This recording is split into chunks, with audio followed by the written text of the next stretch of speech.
Welcome. Today we're exploring Codex CLI, an AI coding assistant from OpenAI that brings something special to the table. It runs entirely on your machine, executes commands locally, and wraps everything in robust security sandboxes. Codex is a local-first coding agent. Unlike cloud-based tools, it executes commands right on your machine. Your files stay on your disk, and every shell command runs in your environment, protected by platform-specific sandboxing.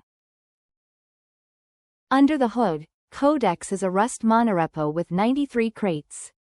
It uses Tokio for async I/O, Ratatouille to render the terminal interface, and Oxum to power a WebSocket app server. The OpenAI Responses API streams reasoning and tool calls. Bazel produces hermetic release builds, while NPM wraps the native binaries for cross-platform installation. And the security layer? That's Landlock and Secomp on Linux, Seatbelt on macOS. Let's walk through an interactive session. You run Codex in your project and type a prompt, like refactor main.py. The model streams its reasoning in real time, reads your files, and proposes changes. Before writing anything, it asks for approval. You press Y, and the command runs inside a sandbox that restricts file system and network access. The terminal renders the diff with syntax highlighting, and the conversation continues.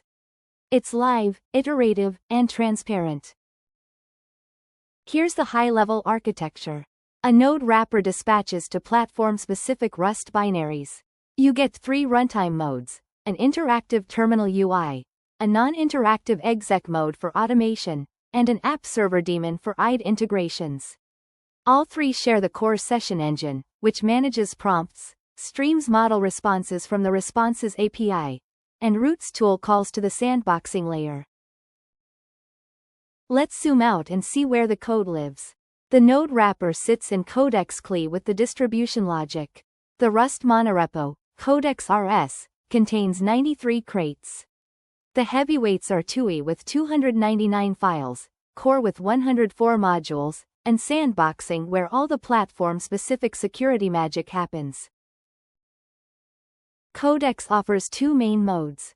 TUI mode is a live conversation. You see the agent thinking, you can steer it, and you approve changes interactively. It's great for exploratory work. Exec mode is fire and forget for automation. You submit a prompt, it processes the request, and it outputs structured JSONL for scripting. Think GitHub Actions or C pipelines. Here's what happens when you submit a message in the TUI. You press enter, and the TUI sends turnstart parameters to the app server.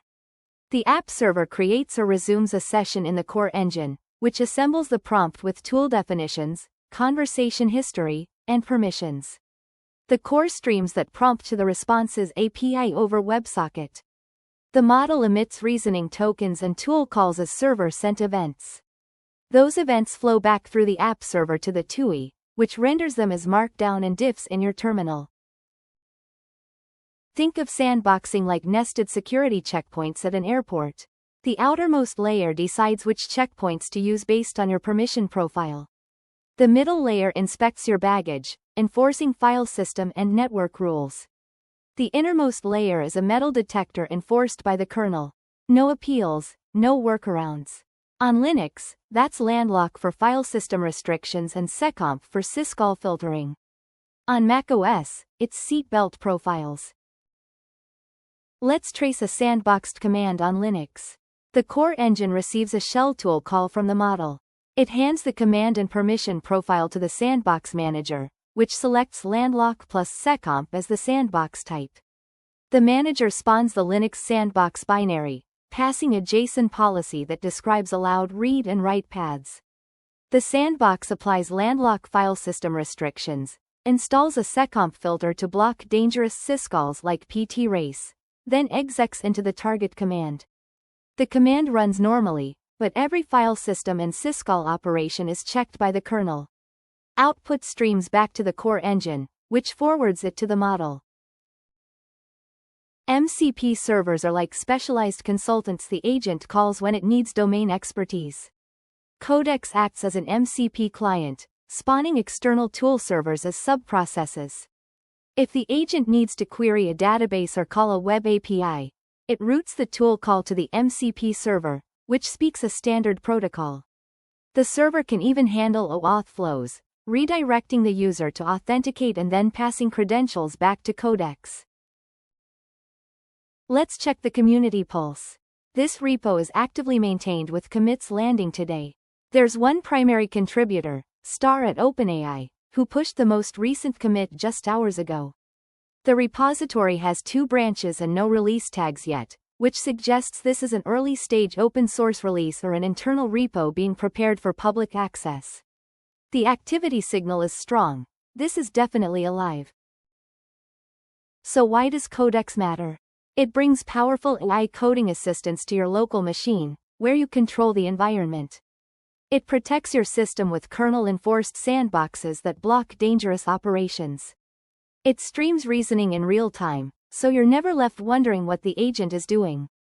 It supports both interactive chat and non-interactive automation, making it flexible for developers and C pipelines alike. And it's all open source, built with Rust, and ready for you to explore.